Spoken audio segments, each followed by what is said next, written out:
నా దేవుడు మిమ్మల్ని మీ కుటుంబాల్లో నిండాలుగా జయించను గాక.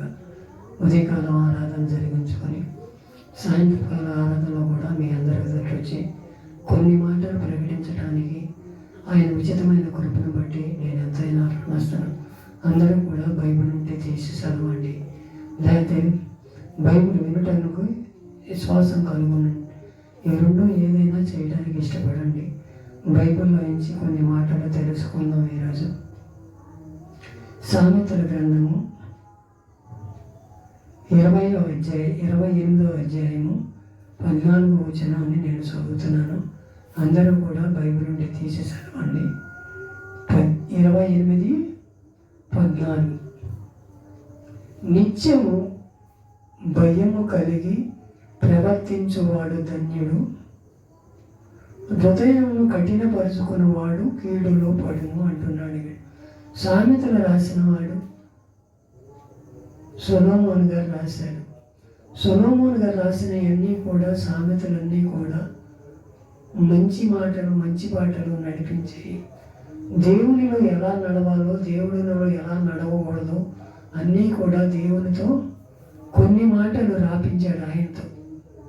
ఆయన సొలొమోను గారు రాసినవి కూడా దేవునికి ఇష్టలుగానే కనపడినాయి, కానీ ఇష్టంగా లేని ఏయే లేవు.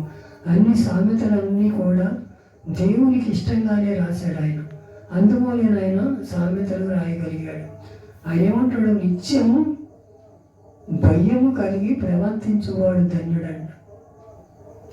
మనం భయం కలిగి ప్రవర్తిస్తున్నామో లేదో ఒకసారి మన హృదయాన్ని పరిశోధించు.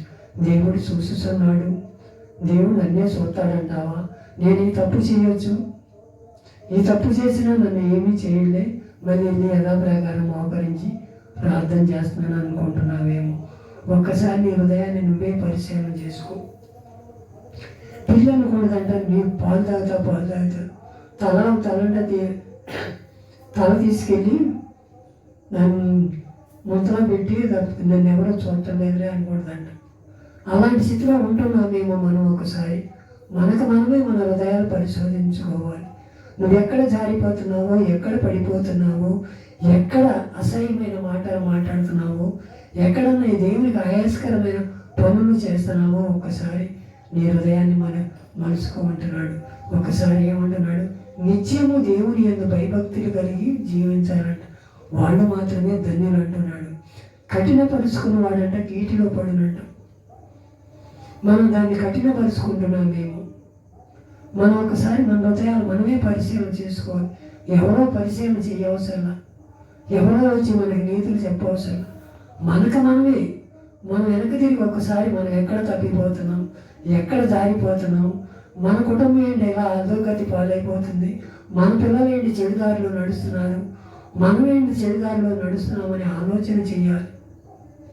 ఈ చిన్న తప్పేగా చేస్తే ఏమైందిలే, దేవుని ఎదుట ఒప్పుకుంటున్నాగా అనుకుంటున్నావేమో. ఒక్కసారి నిన్ను నీవే పరిశీలన చేసుకో. ఏలీ కుమారులు కూడా అలాగే చేశారు. దేవుని సేవకుడు కుమారులు అయ్యండి వాళ్ళు చేయడాన్ని పనులు చేసి దేవునికి ఆయాస్కరమైన మార్గం చేశాడు. అప్పుడు సమూయేలుతో మాట్లాడి వాళ్ళ పిల్లలను కూడా సరిపోయే స్థితికి వచ్చేసారు. అలాంటి స్థితిలో ఉంటున్నామేమో. ఒకసారి మన హృదయాలు పరిశీలన చేసుకుని ఈ రాత్రికాల సమయంలో నిత్యము భయము కలిగి ప్రవర్తన కలిగి ప్రవర్తించువాడు ధన్యుడు, హృదయము కఠినపరుచుకున్నవాడు కీడులో పడునంటున్నాడు. ఇది ఎలా ఉన్నదో ఒకసారి నీ హృదయాన్ని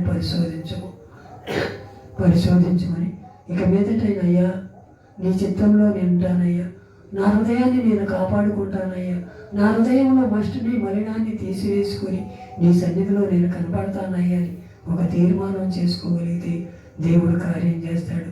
అలాగే యోబు గ్రంథము 22:22 అంటున్నాడు, ఆయన నోటి ఉపదేశమును ఆలకించుము, ఆయన మాటలు హృదయంలో ఉంచుకును అంటున్నాడు. మనం ఏ మాటలు ఉంచుకుంటున్నాం? ఏమైనా సినిమాకి వెళ్తే సినిమా మాటలు ఉంచుకుంటున్నాం, ఎప్పుడో జరిగిపోయినవి అయితే ఉంచుకుంటున్నాం, కానీ బైబిల్లో చెప్పినవి అప్పటికప్పుడే ఈ చెబుతూ వదిలేస్తున్నాం. ఎందువలన మనలో ఉన్న అవిధేయత అలాంటిది. చెడునే ఎక్కువ ప్రయాసపడుతున్నాం, కానీ మంచికి ఎప్పుడూ కూడా స్థానం ఇట్లా. మంచి అంట మనం బతుకున్నంత వరకు కూడా మంచి అనిపించుకోలేమంట. చెడైతే క్షణం చాలంట. తగదా కావాలంటే 5 నిమిషాలు పట్టదు మనకి. నువ్వు నేను మంచి సావాసం చేయాలంటే ఎన్ని సంవత్సరాలు చేసిన సావాసము మంచిగానే ఉంటుంది. మంచిని ఎప్పుడైతే మనం కోల్పోయి చెడులోకి వెళతామో అప్పుడే మనకి ఇబ్బంది కలుగుద్ది. అలాంటి వారి నిత్యము భయము కలిగి ప్రవర్తించేవాడు ధన్యుడు అంటున్నాడు. మనం ఆ భయం కలిగి ప్రవర్తిస్తున్నామా? మనం ఆయన నోటి నుంచి వచ్చిన ఉపదేశం అవలంబించము. ఆయన నీ నోటి మాటలు హృదయంలో ఉంచుకోమని అంటున్నాడు. ఆయన ఏమంటున్నాడు? ప్రేమ కలిగి ఉండండి, యథార్థమైన మనసుతో ఉండండి, నిత్య జీవం పొందండి, నిత్య రాజ్యానికి వారసులు అవ్వండి, మీరు సత్ప్రవర్తన గలవారే దేవుని సన్నిధిలో నిలబడమని ఆయన మాటలు మాట్లాడుతుంటే ఆ మాటలు మనం తోసేయగలుగుతున్నామా? ఒక్కసారి మన హృదయాలు మనమే పరిశీలన చేసుకుందాం. పరిశీలన చేసుకొని నీ హృదయముని భద్రపరచుకో అంటున్నాడు. నీ హృదయాంతరంగాల్లో వచ్చిన మాటలను జ్ఞాపకం చేసుకోమంటున్నాడు. మనం ఎలా జీవిస్తున్నామో ఒక్కసారి మన హృదయాలు మనమే పరిశీలన చేసుకుందాం. సామెతలు 4:23 కూడా అంటున్నాడు, నీ హృదయంలో వచ్చిన జీవధారలను బయలుదేరును కాబట్టి అన్నిటికంటే ముఖ్యముగా నీ హృదయమును భద్రపరుచుకొని కాపాడుకో.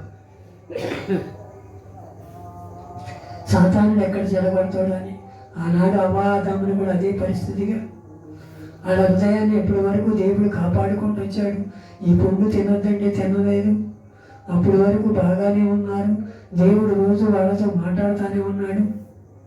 ఎప్పుడైతే సాతాను ప్రవేశించిందో నువ్వు దేవదూత వల్లే ఉంటావు, నువ్వు అందగాడు, గొప్పవాడు, నీ అన్న బలశాలి లేడని మనం ఎప్పుడైతే కొన్ని పొంగిపోతామో, నీ అంత వాక్యం చెప్పేవాడు లేడు, నీకంత పాటలు పాడేవాడు లేడు, నీకన్నా గొప్పవాడు మందిరంలో లేదనేటప్పటికీ మనం ఆ గొప్పలు పోతాము.